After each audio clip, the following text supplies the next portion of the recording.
Hi everyone, Pam Gregory, astrologer. I'm going to be speaking to you today about the second half of August and in particular the new moon that we have coming up at 21 degrees 30 minutes of Leo on the 14th of August.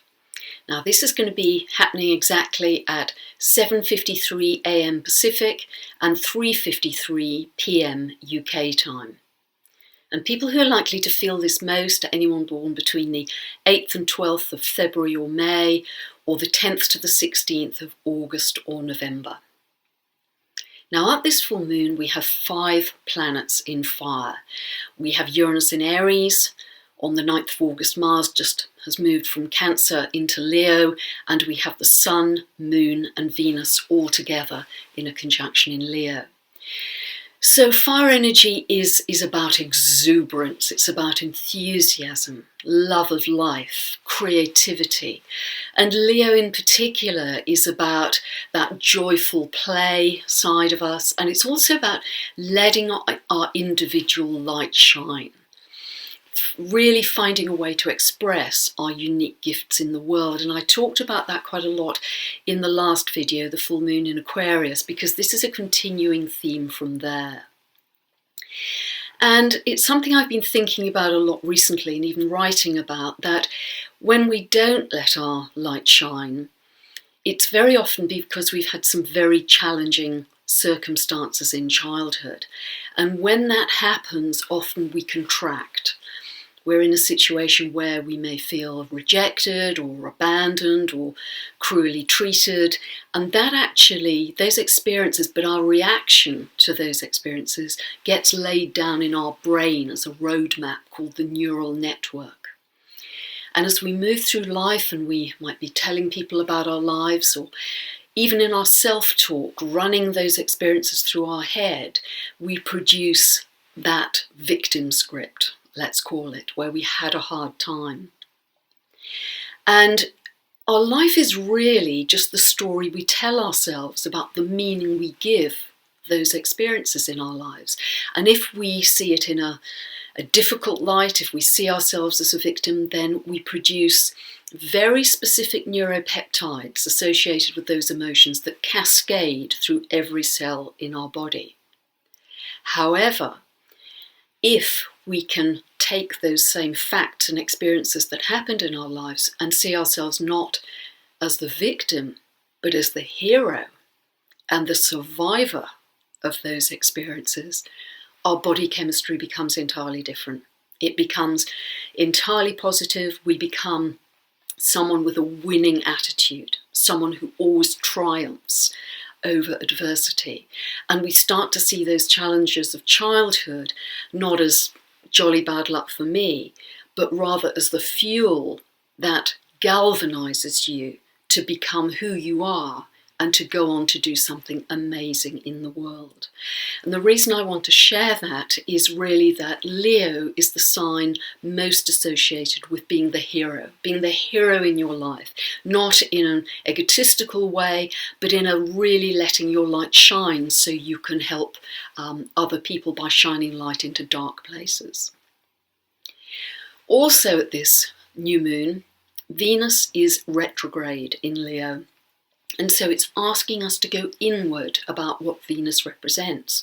So do we have enough joy and pleasure and love in our lives? Or do we have to make some adjustments to have more of those things in our life?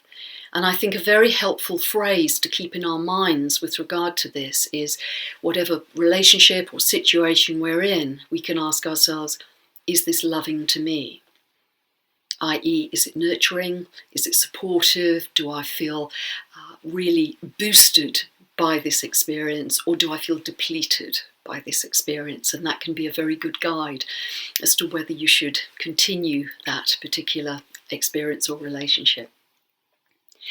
But with Jupiter moving into Virgo on the 11th of August, I think very much joy in the simple, joy in the small, joy in appreciating the natural rhythms of the earth will become more and more important over the next year. I think that'll be our relationship with the earth, I think, will become stronger and stronger, or our concern for the earth will become greater over the next year, issues of sustainability, etc. But finding joy in the simple pleasures of nature, I think, will be certainly something that will grow a great deal. Another very positive side to this new moon is that Uranus is in very positive aspect to the Sun, Moon and Venus. At this new moon, it's actually trine. So this brings a quality of exhilaration and spontaneity into this new moon. Now, new moons are always new beginnings, as you know, but this can bring unexpected opportunities or excitement. It can bring adventure, it can bring some real sparkle into your life depending on where this falls. So just look to your birth chart and see where this falls, this 21 degree of Leo new moon.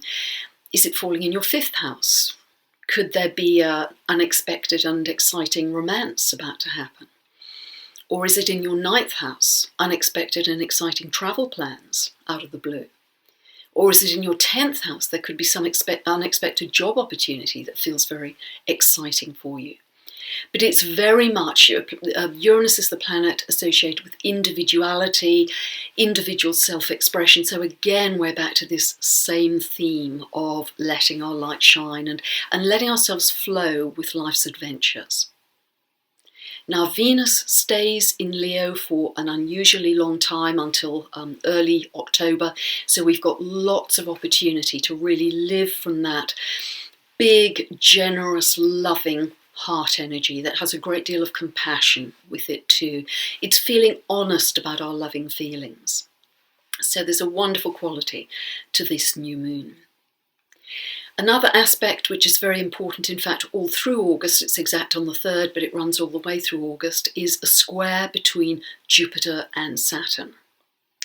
Now, Jupiter is the planet of expansion and future possibilities. Saturn is the planet of contraction, but also about what's real, how to make things real, how to make them grounded. And what's interesting about this is these two planets were together, they were in conjunction in the year 2000, and if you can remember that far back, you may have developed some plans, some goals, some possibilities that you wanted to achieve at that time. And now 15 years on, in 2015, this month in particular is the culmination. It's actually the 3/4 square. It's the culmination of that cycle. So did you achieve what you set out to do? Because this will be a very good evaluation of that time. Also, for the 3 months or so of last year, Jupiter and Saturn almost came into a square, but not quite. So you might have been sort of starting to think about some new plans, some new goals, some new possibilities that probably built on the ideas that you had in the year 2000. But maybe you couldn't quite crystallize them at the end of last year. But now, because this square is exact in August and it's very clear, you will be able to really identify and very clearly determine what you'd like to achieve. But Saturn will keep you grounded, and Saturn will make it real in the world if it is realistic for you. Jupiter and Saturn are very much connected with the tangible results we produce in this world that we can see and touch. They're not otherworldly like some other planets like Neptune. They're very much in this solid world that we believe we inhabit. So if you can identify some of those dates in terms of how that cycle was working out for you from year 2000 to now, that will be really helpful for you, because you start to see very clear cycles operating in your life, and they're cycles of meaning. And that's really what astrology is all about. Identifying, unraveling the knitting of your life to clearly identify the different psychological processes, the different strands of meaning that operate in your life. And that's why I actually produced the 2-part video series that if you'd like to buy it, you can check out the link above, appearing are also below in the description. If you just click on that, that will take you to my store and you can buy a 2-part video series which will really, really simply and clearly explain to you how you can find where all these points are in your chart, because then it gives you the thing that astrology is all about, which is much more meaning. So if also you don't have a birth chart, you can very easily find websites where you can download it for free online. And if you'd like more information about my book, which is also out in audio format, my free monthly newsletter, just check out my website, pamgregory.com, or www.thenextstep.uk.com, and really see where this beautiful new moon in Leo falls for you.